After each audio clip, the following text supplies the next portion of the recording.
As you know, Mr. Speaker, I've taken the obligation we have to the Afghan personnel who have supported us throughout extremely seriously, and despite this disappointing event, we should also pay tribute to the armed forces for Operation Pitting, and that we managed to evacuate 8,800 people and families eligible under the ARAP scheme since April, in addition to the 1,400 who had already been relocated prior to that date.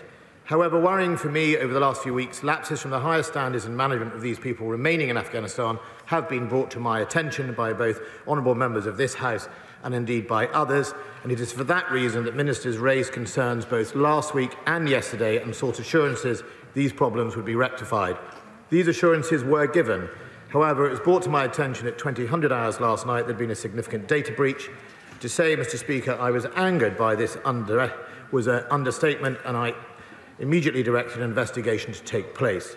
Initial findings show that an email was sent at 17:44 hours as part of the weekly contact we maintain with ARAP, currently remaining in Afghanistan, and this was copied to all applicants rather than blind copying them. The email was immediately recalled on identification of the breach, and then a subsequent email was sent advising people to delete the email and change their addresses, many of whom have done.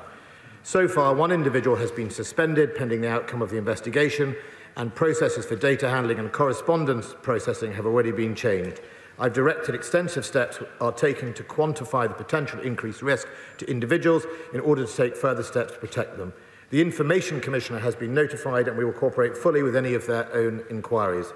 I apologise to those Afghans affected by this data breach, and with whom we are now working with them to provide security advice. As I speak, the Minister of the Armed Forces is in the region speaking to neighbouring countries to see what more we can do with both third countries and in-country applicants. It is an unacceptable level of service that has let down the thousands of members of the armed forces and veterans, and on behalf of the Ministry of Defence, I apologise. I offer the reassurances that the scheme will continue to operate and bring people back to the United Kingdom for however many are eligible and however long it takes.